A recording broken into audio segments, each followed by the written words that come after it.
काहीतरी भारी करत असल्याची फिलिंग काय असते ते मी पुढे तुम्हाला सांगतेच। तर श्री स्वामी समर्थ मंडळी, आज होता सोमवार आणि आपल्या पाटसच्या बाजाराची तयारी आपली सुरू झाली। हे बघा, गुलाबजामुनचे डबे भरवून घेते। दादू झोपलाय तोपर्यंत हे काम संपवावं लागतं। आणि मग गेलो बाजारात जरा लवकरच गेलो होतो, म्हणजे 5:15ला। तर हे मटकीवाले काका आहेत ना, त्यांच्या मागे काही हप्ते झाले मी दुकान लावते। आणि जे केळीवाले काका असतात फ्रुट्स घेऊन, त्यांच्या आणि ह्यांच्या मध्ये लावते हे दुकान।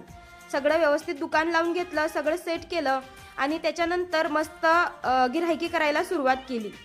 व्हिडिओ बघा किती छान आलाय बाजारातला। हा जो दादा आहे ना, ह्याने तिथे एक गुलाबजाम खाऊन बघितला विकत घेऊन आणि त्याला एवढा आवडला की त्याने तिथंच 4 पाकिटं विकत घेतली।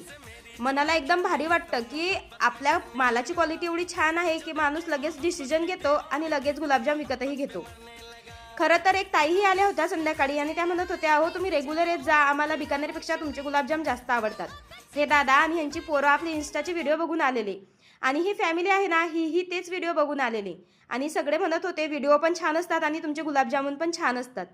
त्यांचा रिव्ह्यू घेतला आणि त्याच्यानंतर मग बाजारातली आपली जरा जागा बदलवली। मसाल्यावाल्या दीदीच्या शेजारी येऊन बसले। चहावाल्या काकू आल्या होत्या, चहा घेतला आणि हे तिघं म्हणत होते, आम्ही तुमचे फॉलोअर्स आहोत, तुमचे व्हिडिओ छान असतात। मग त्यांचं तोंड गोड केलं जरा आणि त्यांना गुलाबजामुन एवढे आवडले का असं करत होते। आणि त्यांना जेव्हा कळालं की मी व्हिडिओ बनवते तेव्हा बघा कशी रिॲक्शन देत आहेत। चला, आता तुम्ही एवढं प्रेम दिलं त्याबद्दल खूप खूप आभारी आहे। बाय।